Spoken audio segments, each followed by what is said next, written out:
আসসালামু আলাইকুম। দেশ উপবাস থেকে যারা আমার এই ভিডিওটি দেখছেন তাদেরকে অসংখ্য ধন্যবাদ। আজকে আলোচনা করব ভীমের রড বাঁধা নিয়ে। একটি আরসিসি বিল্ডিং এর ভীম কিন্তু খুবই গুরুত্বপূর্ণ।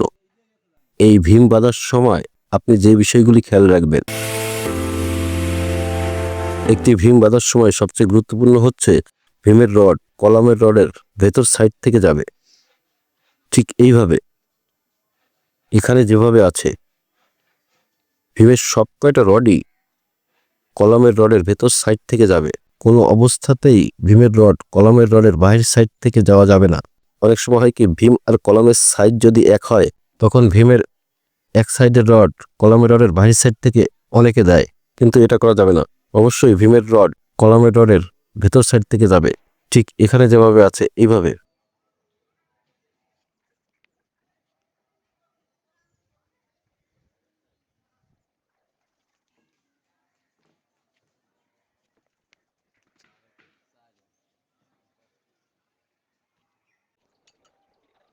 ভীমের রিংয়ের হুকগুলি 135 ডিগ্রি অ্যাঙ্গেলে থাকতে হবে।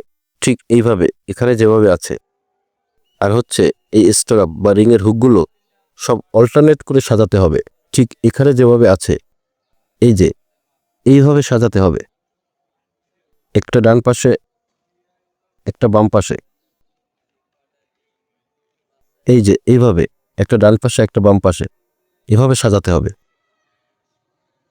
আর রিংয়ের হুকগুলো সব উপরের দিকে থাকবে। যেহেতু ভীম ঝুলন্ত অবস্থায় থাকে, আরসিসি বিল্ডিং যারা বানাবেন তারা একটি নিয়ম মনে রাখবেন। সেটা হচ্ছে ভীমের রিংয়ের হুকগুলো ভীম বাঁধার সময় থাকবে হচ্ছে সব উপরের দিকে, আর রিংগুলি সাজাতে হবে হচ্ছে একটি ডান পাশে একটি বাম পাশে। আর আপনি যখন বিল্ডিং এর কলামের রিং বাঁধবেন তখন হুকগুলো থাকবে হচ্ছে কলামের চারপাশে ঘুরিয়ে। তখন হুকগুলো বাঁধতে হবে হচ্ছে কলামের চারপাশে ঘুরিয়ে। এটা খেয়াল রাখবেন। তারপর যেটা খেয়াল রাখবেন সেটা হচ্ছে ভীমের রডের শেষের অংশে এভাবে মাটাম দিতে হবে। সেটা আপনাকে খেয়াল রাখতে হবে।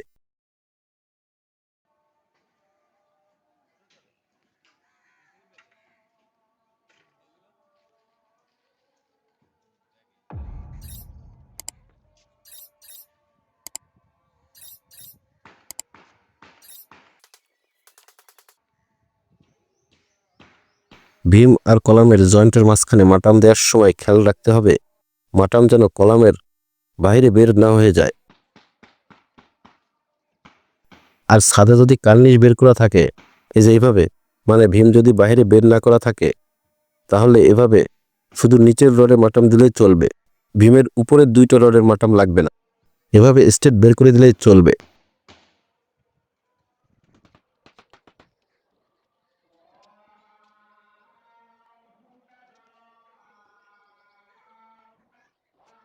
আর এই ভীম বাঁধার সময় কলাম আর ভীমের মাঝখানে একটি রিং দিতে হবে।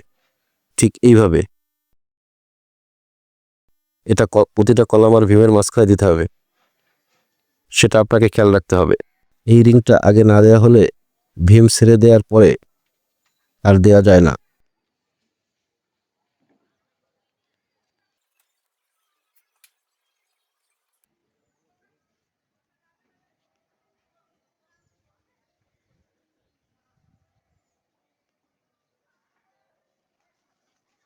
আর এই ভীমের রিংগুলি বাঁধতে হয় হচ্ছে L/4-এ। তাহলে এই ভীমটা আছে ধরেন 12 ফিট। এবার এই ভীমটা বাঁধার সময় এই সাইড থেকে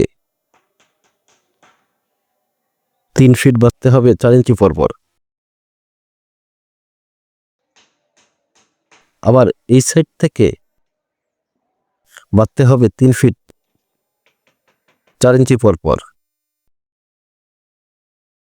আর যে বাকি থাকে মাঝখানে 6 ফিট, এই 6 ফিট বাঁধতে হবে 6 ইঞ্চি পরপর বা 7 ইঞ্চি পরপর। এটা অবশ্যই ড্রয়িংয়ে উল্লেখ থাকে। এবার ভীমের রডের জোড়া দেওয়ার সময় আপনারা যেটা খেয়াল রাখবেন, একটা ভীমের রডের জোড়া দিতে হয় হচ্ছে L/3-তে। তাহলে এই ভীমটা আছে ধরেন 12 ফিট। এবার এই ভীমটার উপরে রডের জোড়া দিতে হবে হচ্ছে L/3-র মাঝের অংশে। তাহলে 2 সাইড থেকে 4 ফিট 4 ফিট বাদ দিয়ে মাঝখানে যে 4 ফিট থাকে ভীমের উপরের রডের জোড়া ওই 4 ফিটের ভেতর দিতে হবে। তাহলে এখানে এই ল্যাপিংটা ঠিক আছে, 4 ফিটের মধ্যেই আছে।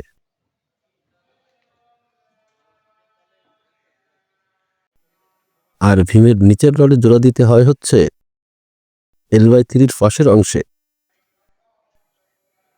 তাহলে নিচের যে জোড়াটা আছে এই জোড়াটা মোটামুটি ঠিক আছে, তবে আরেকটু পাশে হলে ভালো হয়। আসলে যারা ইঞ্জিনিয়ারকে দিয়ে ড্রয়িং করে তারপর ইঞ্জিনিয়ারের তত্ত্বাবধানে বাড়ি নির্মাণ করেন, তাদের বাড়ি করার সময় ভুল হয় না।